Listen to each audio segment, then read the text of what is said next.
ক্লাসে বসে আছে নূর, পাশেই তানি মোবাইল ঘুতাচ্ছে।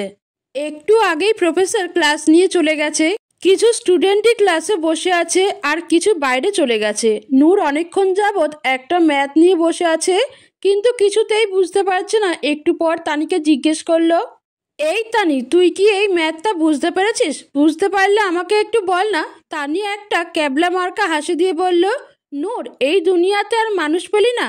আমার মেধা সম্পর্কে তোর ধারণা নেই। যেখানে তুই বুঝতে পারছিস না সেখানে আমি বোঝার চান্সই তো নেই। আর আমি ম্যাথে কত কাঁচা তা তুই জানিস। নূর একটা দীর্ঘশ্বাস ছেড়ে বলল, এখন কি করব? তুই তো জানিসই আমার আলাদা কোচিং করার টাকা বা সময় কোনোটাই নেই। কোনো রকমের চাচার দেওয়া টাকা দিয়ে পড়াশোনা চালিয়ে যাচ্ছি। আলাদা কোচিং করতে গেলে অনেক টাকা লাগে। আর সবচেয়ে বড় কথা, ছোট মা আমাকে কখনো বাসার কাজ পেলে কোচিংয়ে যেতে দিবে না। স্কুল কলেজ থাকতে কোনো সমস্যা হলে চাচা দেখিয়ে দিত। এখন তো সেও নেই, কিন্তু এখন এই নতুন ম্যাথগুলো কিছুতেই বুঝতে পারছি না। কি করি বলতো?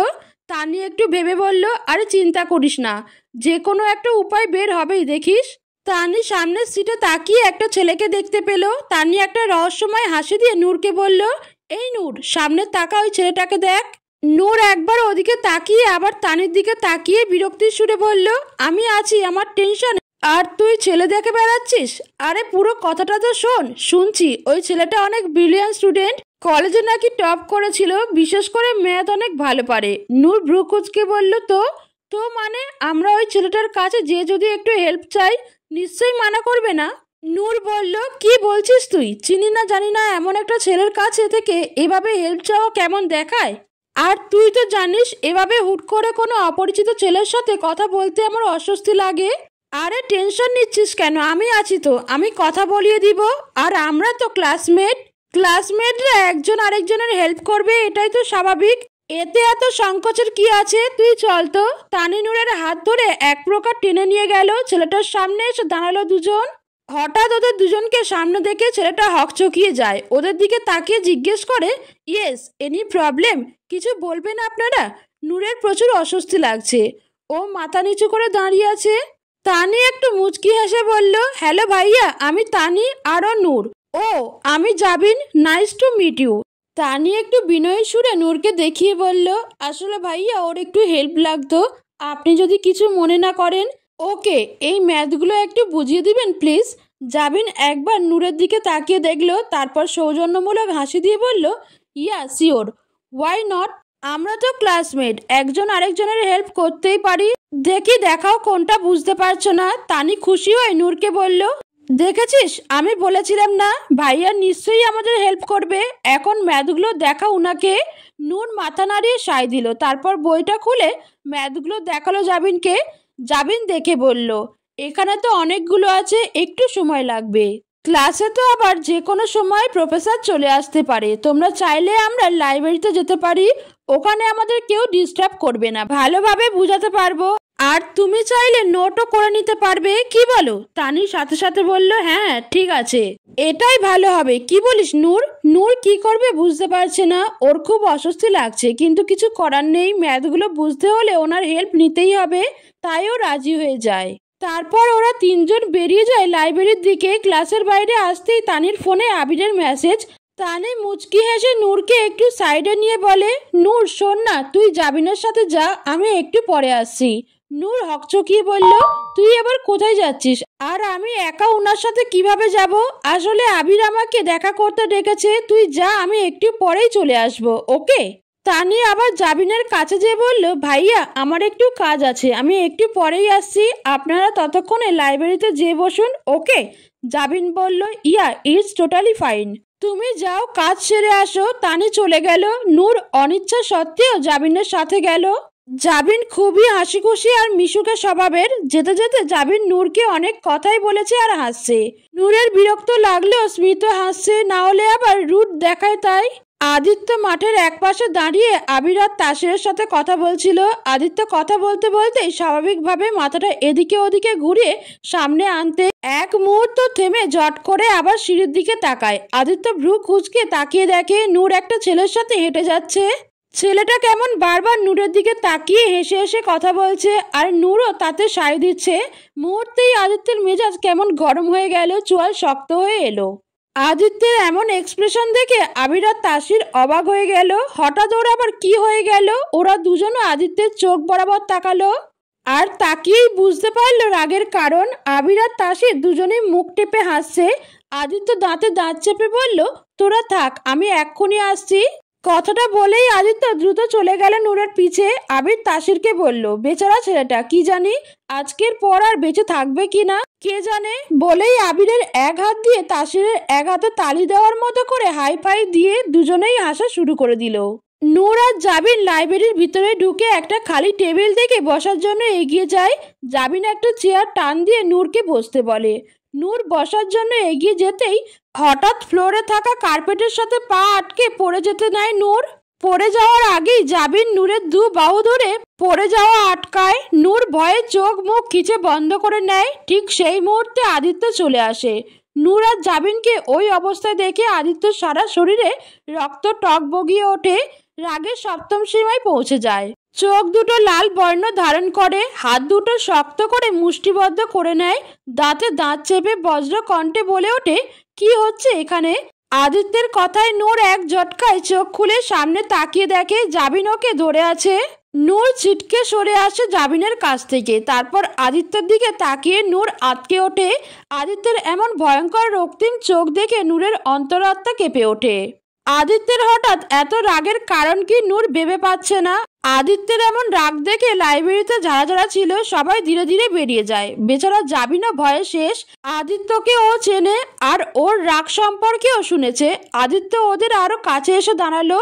একবার তীক্ষ্ণ দৃষ্টিতে নূরের দিকে তাকিয়ে আবার জাবিনের দিকে তাকিয়ে বলল, কেউ বলবে এখানে কি হচ্ছে? জাবিন কোনো রকমে কাঁপতে কাঁপতে বলল, কিছু না ভাই, আমরা তো শুধু পড়াশোনা। আর বলতে পারলো না জাবিন। তার আগেই আদিত্য হাত উঠিয়ে ওকে থামিয়ে দিল। তারপর গম্ভীর কণ্ঠে জাবিনকে বলল, তুমি এখন যাও এখান থেকে, পরে তোমার সাথে কথা বলবো। জাবিন মাথা ঝাঁকিয়ে সায় দিল। তারপর নূরের উদ্দেশ্যে বলল, চল নূর, আমরা যাই। জাবিনের মুখে নূরের নাম শুনে আদিত্যের রাগে যেন আরো ঘি ঢেলে দেয়। আদিত্য রাগে কটমট করতে করতে বলল, আমি তোমাকে যেতে বলেছি, ওকে না? So go right now. জাবিন আর এক মুহূর্ত দেরি না করে দৌড়ে চলে যায় ওখান থেকে। জাবিন চলে যেতেই আদিত্য রাগী চোখে নূরের দিকে তাকায়। নূর ভয়ে মাথা নিচু করে দাঁড়িয়ে আছে। আদিত্য নূরের হাতটা ধরে টান দিয়ে দেয়ালের সাথে পিঠ লাগিয়ে আটকে দেয়। রাগের মাথায় ও কি করেছে তার কোনো হুঁশ নেই। আদিত্য নিজের বাম হাত নিয়ে নূরের ডান হাত শক্ত করে দেয়ালে চেপে ধরে রেখেছে আর ডান হাত নূরের বাম পাশে মাথার পাশে দেয়ালে ঠেকিয়ে রেখেছে। আদিত্যের দুই হাতের মাঝখানে নূর চোখ মুখ খিচে দাঁড়িয়ে আছে। ভয়ে ওর হাত পা থরথর করে কাঁপছে। আদিত্যের হঠাৎ এত রাগের কারণ ও কিছুতেই বুঝতে পারছে না। আদিত্য রাগী স্বরে বলে উঠল, কি করছিল ওই ছেলেটার সাথে এখানে? আর ওর সাহস কি করে হলো তোমাকে টাচ করার? আর তুমি ওর সামনে ওরকম ভীত ফেস করেছিলে কেন? নূর কি বলবে ভয়ে আর মুখ দিয়ে কোনো কথাই বের হচ্ছে না। নূরের চুপ থাকা দেখে আদিত্যের রাগ আরো বেড়ে যায়। আদিত্য উচ্চস্বরে বলে, কথা বলছো না কেন? সে ইট ড্যাম ইট বলেই ডান হাত দিয়ে দেয়ালে একটা বাড়ি মারে আদিত্য। আদিত্যের এমন ধমকে নূরের অন্তরাত্মা কেঁপে ওঠে। নূর কোনো রকমে কাঁপা কাঁপা কণ্ঠে বলার চেষ্টা করলো, আমরা ম্যাথ করতে। নূর ঠিক মতো বলতেই পারছে না। নূরের অবস্থা দেখে আদিত্যের এতক্ষণে হুঁশ আসে। আদিত্য নূরকে ছেড়ে দিয়ে উল্টো দিকে মুখ করে দাঁড়ায়। চোখ বন্ধ করে চুলের ভেতর দুই হাত ঢুকিয়ে চুল টেনে ধরে নিজের রাগ কন্ট্রোল করার চেষ্টা করে আদিত্য। কিছুক্ষণ পরে নিজেকে একটু ঠিক করে নূরের দিকে তাকায় আদিত্য। মেয়েটা ভয়ে একদম চুপসে গেছে। আদিত্য আলতো করে নূরের হাত ধরে নিয়ে এসে চেয়ারে বসায়। নিজেও নূরের পাশের চেয়ারে বসে পড়ে। এক গ্লাস পানি এনে নূরকে দেয় খাওয়ার জন্য। নূর পানিটা হাতে নিয়ে ঢকঢক করে খেয়ে নিল। আদিত্য নরম সুরে নূরকে বলে, ওকে রিল্যাক্স, এত ভয় পাওয়ার কিছু নেই। এখন বলো কি করছিলে এখানে ওই ছেলেটার সাথে? আর ওই ছেলেটা কে? নূর একটু দম নিয়ে আদিত্যকে সব খুলে বলল। সব শুনে আদিত্য বলল, তো ম্যাথ বুঝতে পারছিলে না? সেটা ক্লাস শেষে আমাকে বলতে, আমি বুঝিয়ে দিতাম। ওই ছেলেটাকে কেন বলতে গেলে? নূর একটু অবাক হয়ে বলল, আপনি বুঝবেন? হ্যাঁ, কেন? আমাকে দেখে কি তোমার মূর্খ মনে হয়? লন্ডনের ইউনিভার্সিটিতে নিশ্চয়ই আমার চেহারা দেখে আমাকে সার্টিফিকেট দেয়নি। নূর আরও এক দফা অবাক হয়ে বলল, আপনি লন্ডনে পড়াশোনা করেছেন? জি ম্যাডাম। এখন বলুন দেখি কি বুঝতে পারছেন না আপনি? নূর ওর বই বার করে আদিত্যকে দেখালো কোথায় কোথায় ওর সমস্যা হচ্ছে। আদিত্য সুন্দর করে সব বুঝিয়ে দিচ্ছে নূরকে। নূরও সুন্দর করে বুঝে সেটা নোট করে নিচ্ছে। নূর নোট করেছে আর আদিত্য মুগ্ধ হয়ে নূরের দিকে তাকিয়ে আছে। নূরের শরীর থেকে সেই মন মাতানো মিষ্টি গন্ধটা আসছে। আদিত্য ভেবে পায় না নূরের শরীর থেকে সবসময় বেলি ফুলের সুবাস কোথা থেকে আসে। এটা কি কোনো পারফিউম? কিন্তু এটা তো কোনো কেমিক্যালের ঘ্রাণ না, একদম পিওর ন্যাচারাল মনে হয়। নোট টেবিলে ঝুঁকে লেখার কারণে ওর মাথা নিচু হয়ে আছে। আদিত্যের একটু লোভ হয়, ও এই সুযোগে নিজের মুখটা একটু নিচু করে নাকটা নূরের মাথার কাছে নিয়ে নূরের চুলের ঘ্রাণ নিতে থাকে। নূরের এই মাতাল করা ঘ্রাণে আদিত্যের নেশা ধরে যাচ্ছে। ইচ্ছে করছে আরো গভীরভাবে এই গন্ধে মেতে থাকতে। নূরের সেদিকে কোনো খেয়ালই নেই, ও ওর মতো লিখেই যাচ্ছে। একটু পরে আদিত্য নিজেকে একটু সামলে নিয়ে সোজা হয়ে বসে। ম্যাথ করা শেষ হলে আদিত্য বলে, শেষ নাকি আরো কোথাও সমস্যা আছে? নূর বলল, না না, আপাতত আর কোনো সমস্যা নেই। আপনাকে অনেক ধন্যবাদ আমাকে হেল্প করার জন্য। আদিত্য একটু মুচকি হেসে বলল, ধন্যবাদ বলতে হবে না, এরপর থেকে কোনো সমস্যা হলে সোজা আমাকে বলবে, বুঝেছো? অন্য কোনো ছেলের কাছে যাবে না, ওকে? নূর মাথা নাড়িয়ে হ্যাঁ বুঝালো। তারপর একটু গলা খাকড়ি দিয়ে বলল, আর একটা কথা, খবরদার আমি ছাড়া কখনো কোনো ছেলের সামনে ভয় পাবে না। তোমার এই ভীতু মুখটা অন্য কোনো ছেলে যেন দেখতে না পায়। তুমি জানো তোমার এই ভীতু মুখটা কত আনমন। এই কথাগুলো বলতে বলতে আদিত্যের হুঁশ আসে ও কি বলতে যাচ্ছিল, তাই পুরো কথা না বলেই থেমে যায়। নূর ভ্রুকুচকে তাকায় আদিত্যের দিকে। আদিত্যের কথা সব ওর মাথার উপর দিয়ে বাউন্সার যাচ্ছে। নূর কিছুই বুঝতে পারছে না আদিত্যের কথা। আদিত্য কথাগুলো ঘুরানোর জন্য বলল, ঠিক আছে এখন ক্লাসে যাও, ক্লাস শেষে সময় মতো চলে এসো ওখানে। নূর মাথা ঝাঁকিয়ে হ্যাঁ বুঝায়। আদিত্য চলে যেতে নিয়ে আবার ফিরে এসে বলে, আর একটা কথা, ওই ছেলেটার থেকে দূরে থাকবে, বুঝেছো? নূর কিছু না বুঝলেও মাথা ঝাঁকিয়ে হ্যাঁ বুঝায়। আদিত্য চলে যায়।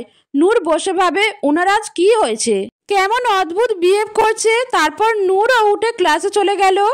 নূর বসে আছে কৃষ্ণচূড়া গাছটার নিচে। তখন লাইব্রেরি থেকে যে ক্লাস শেষ করে এসে মাত্রই বসেছে। আদিত্যকে আজও প্রিন্সিপাল স্যার ডেকেছে কোনো কাজে। আসতে একটু সময় লাগবে। নূরের আজকাল এখানে আসতে অনেক ভালো লাগে, তাই তো ক্লাস শেষ হওয়ার সাথে সাথেই এখানে চলে আসে। হঠাৎ কিছু একটা শব্দে নূরের ভাবনায় ছেদ পড়ে। নূর মাথাটা এদিক ওদিক ঘুরিয়ে দেখার চেষ্টা করে শব্দটা কিসের। না, তেমন কিছু দেখতে পায় না। নূরের এবার একটু ভয় লাগতে শুরু করে, কোনো ভূত টুত নেই তো। তারপর আবার নিজেই নিজেকে আশ্বস্ত করে বলে, আরে না না, ভূতরা কি আর দিনের বেলায় আসে নাকি?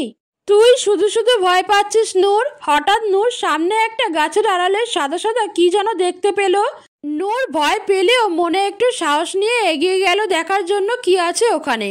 নূর গাছটার কাছে যে দেখলো একটা সাদা ধবধবে ছোট খরগোশছানা।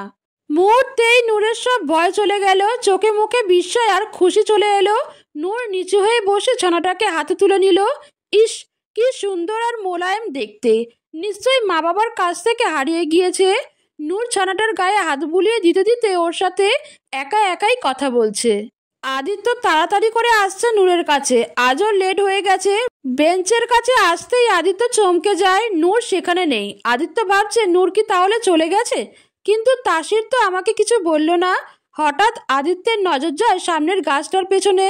ওখান থেকে নূরের এক সাইড দেখা যাচ্ছে। একটা স্বস্তির নিঃশ্বাস ফেলে আদিত্য। তার মানে নূর যায়নি, কিন্তু ও ওখানে কি করছে? আদিত্য ভ্রুকুচকে এগিয়ে যায় নূরের দিকে। নূরের পেছনে যে দাঁড়াতেই দেখে ও কারোর সাথে যেন কথা বলছে। আদিত্য ভ্রুকুচকে বলে, কার সাথে কথা বলছে? হঠাৎ আদিত্যের কথায় নূর চমকে পিছনে তাকায়। আদিত্যকে দেখে নূর উঠে দাঁড়িয়ে অতি উৎসাহ নিয়ে বলে, আরে আপনি এসেছেন, এই দেখুন আমি কি পেয়েছি। খরগোশ ছানাটাকে উপরে তুলে দেখিয়ে বলল নূর। আদিত্য একটু ছিটকে সরে এলো। আসলে ওর পেটস একদম পছন্দ না। নূর ছানাটাকে আদর করতে করতে আবার বলল, কত কিউট না ছানাটা। আদিত্য জোরপূর্বক একটা হাসি দিয়ে বলল, হ্যাঁ হ্যাঁ, অনেক কিউট। তা কোথায় পেলে ওকে? আরে এখানেই তো ছিল, বেচারা মনে হয় ওর মা বাবার কাছ থেকে হারিয়ে গেছে। আদিত্য বলে উঠল, যাই হোক এখন ছেড়ে দাও ওকে, এদের শরীরে অনেক ব্যাকটেরিয়া থাকে, তোমার ইনফেকশন হতে পারে। নূর অবাক চোখে তাকিয়ে বলল, কি বলছেন আপনি? এত ছোট বাচ্চাকে এভাবে ছেড়ে দিলে যখন তখন শেয়াল কুকুর ওকে খেয়ে ফেলবে। না না, ওকে একদম একা ছাড়া যাবে না। আদিত্য কপাল কুঁচকে বলল, তো তুমি কি এখন এটাকে নিজের সাথে নিয়ে যাবে নাকি? নূর খুশি হয়ে বলল, হ্যাঁ, দরকার হলে তাই করব। এমনিতেও ওকে আমার খুব পছন্দ হয়েছে, কত কিউট একটা ছানা।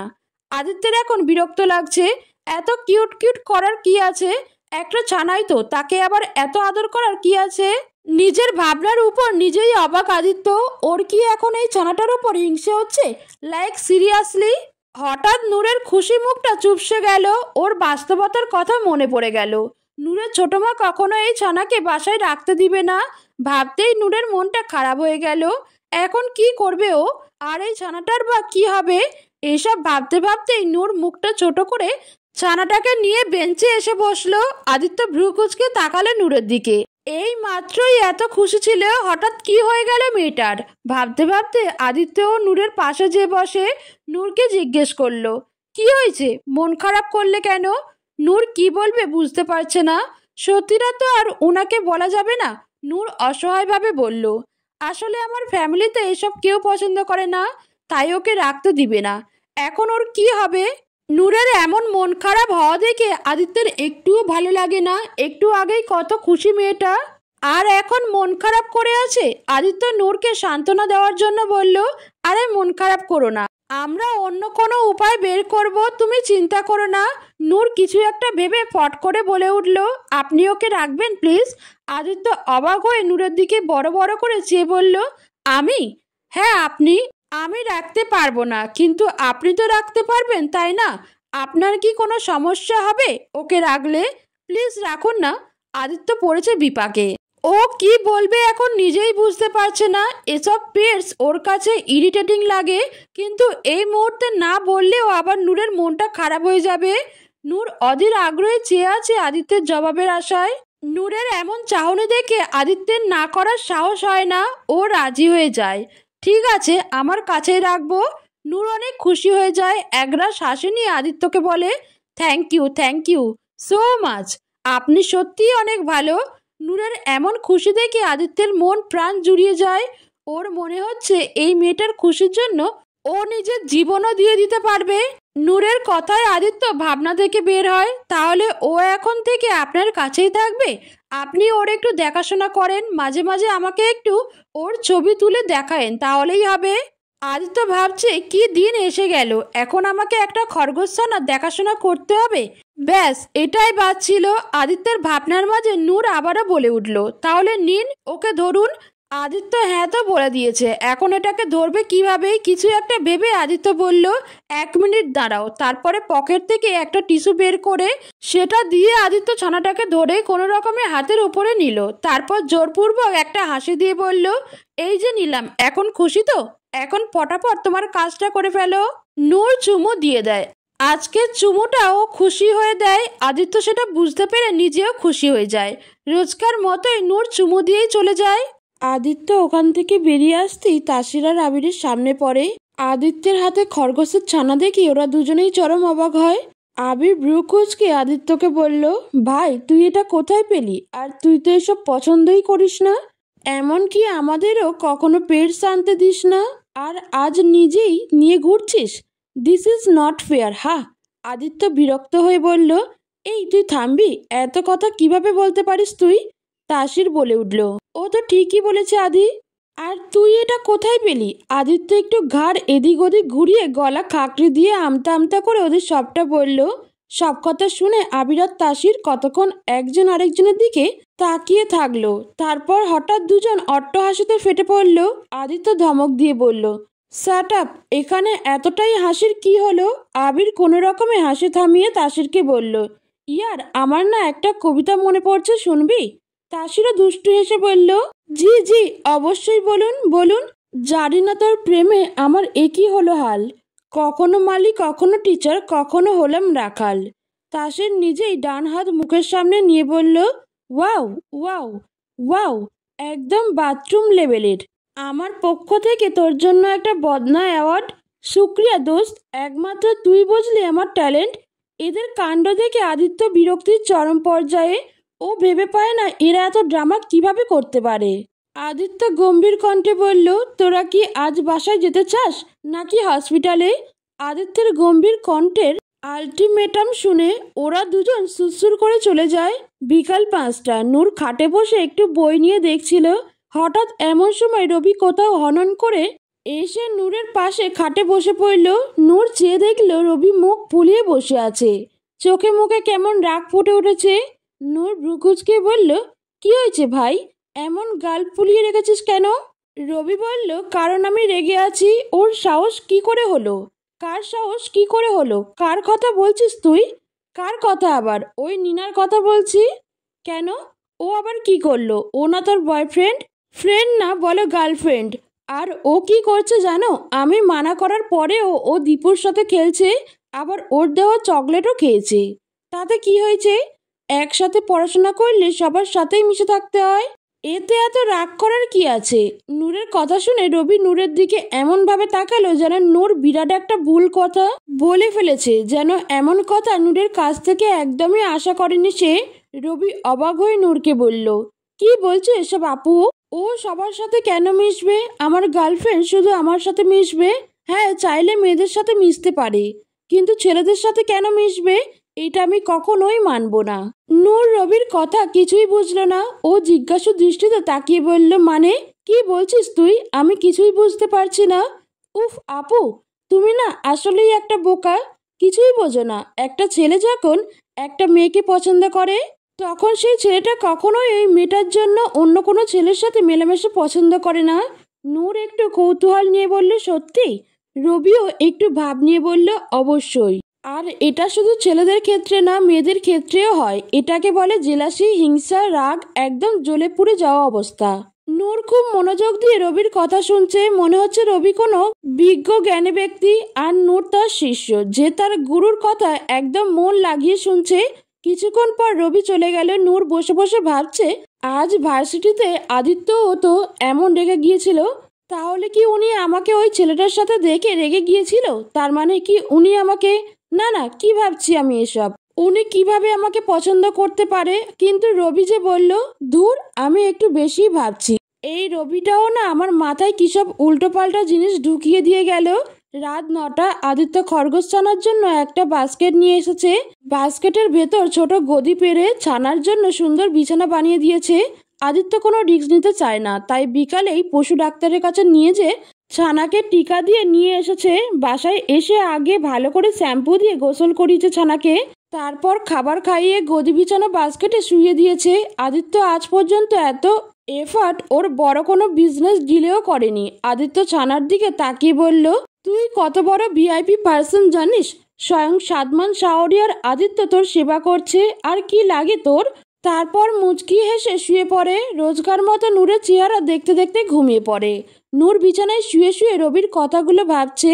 উপরে উপরে যতই না করুক, মনে মনে কোথাও না কোথাও এটা ভেবে খুশি লাগছে যে আদিত্য হয়তো ওকে পছন্দ করে।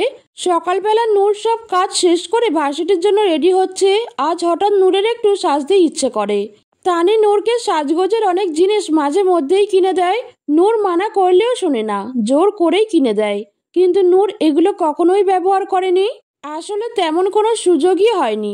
তবে আজ কেন যেন একটু সাজতে ইচ্ছা করছে ওর। নূর মুখে একটু স্নো দেয়, তারপর চোখে একটু কাজল দেয়, ঠোঁটে হালকা পিঙ্ক কালারের লিপস্টিক দেয়। ব্যাস, এইটুকুই যেন অসম্ভব সুন্দর লাগছে ওকে। নূর আয়নায় নিজের চেহারা দেখে নিজেই লজ্জা পেয়ে যায়। কেন লজ্জা পায় তাও নিজেও জানে না। ভার্সিটিতে এসে নূর দেখে তানি একটা গাছের নিচে দাঁড়িয়ে আছে। নূর ওর দিকে এগিয়ে যায়। তানির কাছে এসে নূর তানিকে বলে, কখন এসেছিস? এই তো এক।